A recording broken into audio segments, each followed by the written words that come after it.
Increase the production of hydrocarbons that is ongoing. So infill wells are actually to support the process that is ongoing with the drilling that you've already done. Entry well is basically going in to go and do what we call maybe an intervention. For example, you've drilled a well that has produced for a few years, it's encountered a bit of issues, so now you have to go back in and do some work. We call that re-entry. So now I'll take you through to an overview on the drilling rig, the types of rig we have, and the various classifications. So we have two main types, right? We have the land rig and we have the offshore rigs. The land rig is for land activity, so exploration on land and production or drilling wells on land. We use a land rig. And then offshore, when we are working offshore, we have your drilling units, your mobile offshore drilling units. Some are platforms, some are mobile. So we have both land and offshore rigs. Yep. So I'll focus a bit on the offshore rigs. So as mentioned, we have the mobile rigs and we have the fixed platform rigs. The type of rig that you use is dependent on the water depth that you're going to drill in, right? So for example, we have shallow water. For shallow water operations, you can tend to use a jackup rig or a barge when we are drilling in swamps.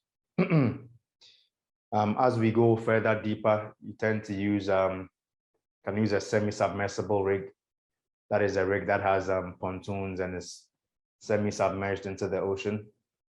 So it has legs or pontoons that allows it to be submerged. And then when you go into ultra deep water in about 10,000 feet of water depth and over, you tend to use your drill ships, right? So someone would ask, if you look at this, this snapshot, you see that some of them are moored or fixed to the seabed,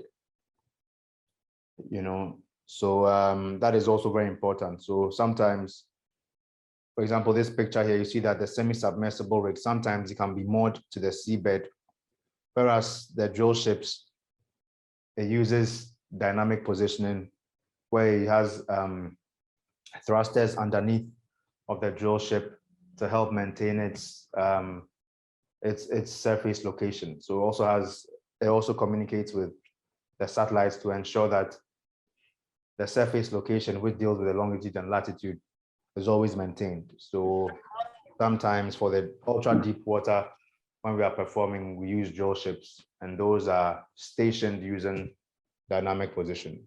Whereas your semi-submersible rig sometimes it could be on just dynamic position alone, or you can moor it to the seabed.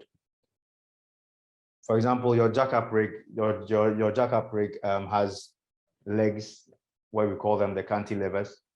So what it does is that it sails onto location, and then when it gets onto the surface location we're going to drill, it lowers the legs onto the seabed, and then we punch through. So for example, the jackup rig, when we get to the location, we lower our legs onto the seabed, and then we force it through below the seabed to ensure that it reaches a depth where it can no longer go further, and that's what stabilizes the legs of your jackup, and then you can perform your drilling activity. And an inland barge is used for typically Nigeria in the swamps. You tend to have a barge that comes in to perform such shallow water activities. So these are the various kinds of rigs and how they are positioned to work. Next, I'll just take you through the generic drilling process. I'll take you through some of the vocabulary that you can hear on the rig and what it entails. This photo is actually a picture I took on the drill floor a few years ago on one of the rigs, offshore rigs here in Ghana. So this is the drill floor. So this is where actually all the action takes place. This is where we run all the tubulars and all the pipes and all the equipment to conduct the drilling. And you have your roughnecks, as I mentioned before in the drilling contractor slide, you have people called roughnecks who help or ensure that all the tools going downhole are properly centered and are properly made up and broken out to be able to be run downhole. And these are all the drill pipes and the tubulars that we use that are going to go down through this rotary table into the splash zone and then down onto the seabed, and then we can drill. This equipment here is called the top drive. So the top drive is an important part of any rig that allows you to be able to make up and break up your tubulars that you're making together. It also helps you to lift it up and then place them into the derrick. So the top drive is, it's very important. So these are some parts of the rig. Just from this picture, you can learn a little bit on what goes on the drill floor or on the rig floor. So this is the rig floor, and on the left here, you see these metallic bars. That's where the driller's cabin is. So you have your two drillers manipulating the top drive and the elevators and bales to ensure that we are correctly making up the pipes for them to be run down. So this picture says 1,000 things. We can learn a whole host from just this picture. Some of the on the drill floor, when I just showed you, these are some of the terminologies that you come about. They will say we are making up a stand. A stand is one joint of pipe. A joint of pipe is typically about 30 feet. So when we are drilling, we make up these pipes to about 1,000 meters, or based on where your reservoir target is, you have to make up these pipes up to that length. And then your top drive would apply weight, and then you're able to drill to make hole. Tripping, there's a word called tripping. Sometimes when we are tripping is when we are tripping into hole, when we are making pipe and running it into the hole, or when we are tripping out of hole. It's like tripping. So we call it sometimes a trip. It's from a trip from the surface on the rig floor down into the hole. So sometimes you're tripping in or you're tripping out of hole when you hear that. Making connection is when we are on the drill floor and we are making the pipes together. When we are circulating is when we are pumping the drilling fluids through the pipes and back through the hole and up onto the rig again. So that is a whole circulating system. There's a topic on mud circulation system that we can cover, or that we would cover in another session in future. You hear back reaming and back reaming. You see some terminology such as WOB, that's weight on bit. That's the amount of weight that we are applying, the top drive is applying for us to be able to drill further. RPM is revolutions per minute, how fast we are spinning our drill pipe and our accessories to be able to drill further. Sometimes you can go as high as 200 RPM or as slow as 20 RPM based on the application that you are encountering. ROP is rate of penetration. How fast are we drilling? It's usually the unit is feet per hour or meters per hour. And we have torque. When we are drilling as well, we need a lot of torque to be able to share the rock or formations that we are drilling. So these are some common terminologies in the industry.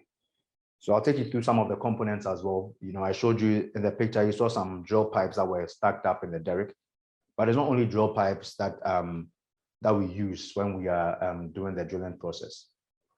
You have your other equipment such as your drill pipe, of course, but you have heavier pipes that have larger outer diameters with different purposes.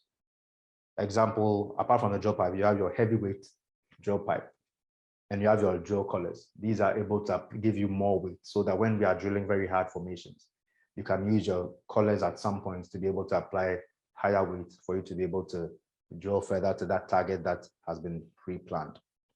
So these are some of the functions of your drill string, okay? So all the pipes, the drill pipes that we make up, we call it the drill string. We call it a string because, that's what it's made up into. So these are some of the functions of it, It provides a conduit for drilling fluid. So we pump all our drilling mud through these pipes. It helps us to be able to transmit RPM and torque so that we can drill further. As I said, it helps us to provide weight, you know. Heavyweight drill pipe, as I mentioned, so it's also used to transmit a lot of weight sometimes, you know, and it gives you less contact with the borehole that you are drilling. So all these pipes that you saw in the derrick that were lined up, some of them are straight or slick and some of them are spiral. So sometimes you can choose between a straight drill collar or drill pipe or a spiral. So a spiral has grooves in there that reduces the weight by about 4%. So yeah, this is what a spiral drill collar looks like compared to the straight one. Also, you tend to have tools called stabilizers that help you. I mean, as the word says, stabilizers, it keeps your drilling assembly stable in the hole, because when you are drilling in such long distances, about 1,000, 2,000 feet and stuff, because you've made up so much pipe, it tends to be limber. So you need it to